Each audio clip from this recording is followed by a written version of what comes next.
Good morning and welcome to this week's Reset for Life video. Let me tell you an ancient Taoist story.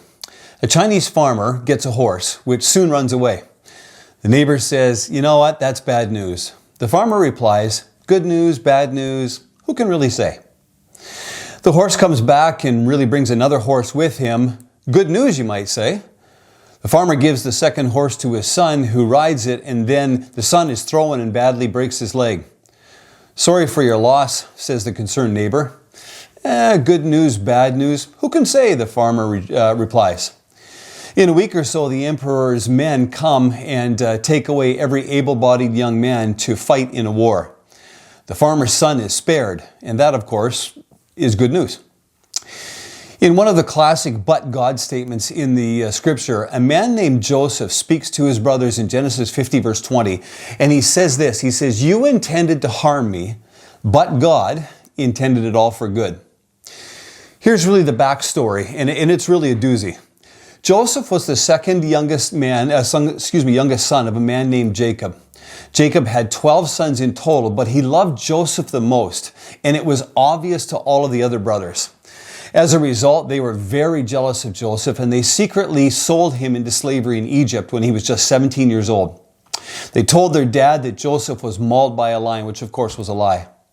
God was with Joseph, however, and while he was there, Joseph got a job working for the captain of the guard of the Pharaoh of Egypt. Soon, Joseph was promoted to being in charge of the entire household of this captain of the guard. The guy's wife was attracted to Joseph and wanted to sleep with him, but Joseph ran. He said no, and he ran, and so she accused him of rape, and he was sent to prison. While in prison, God gave him the ability to interpret dreams of two other prisoners. They both became true, those dreams, the way he interpreted them, and when the Pharaoh learned about it, he asked Joseph to interpret a disturbing dream that he had had. Joseph did, and Joseph was taken out of prison and was promoted to the second in command of all of Egypt when he was just 30 years old. Part of the Pharaoh's dream was a warning of an impending famine, and Joseph was given the responsibility to be in charge of preparing Egypt for this famine that was to come. Meanwhile, Joseph's family back in what is now Israel were really affected by the famine, and they heard that Egypt had food to spare. And so the brothers were sent down to Egypt to buy some food.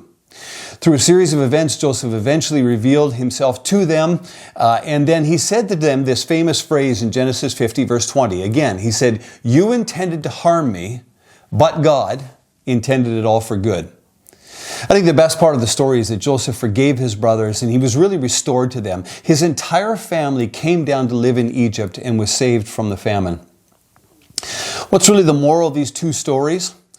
It is that none of us know the end of our stories until we get to the end of our stories. None of us can really have the proper perspective on the totality of our lives until we get to the end of our lives. And if we serve God, then He can take that broken and negative and harmful aspects of our lives and He can change them around if we will simply trust Him. You see, Joseph could have got mad at God, and Joseph could have refused to continue to serve Him while he was in exile and he was in prison, but he didn't. He trusted God in spite of what was happening to him.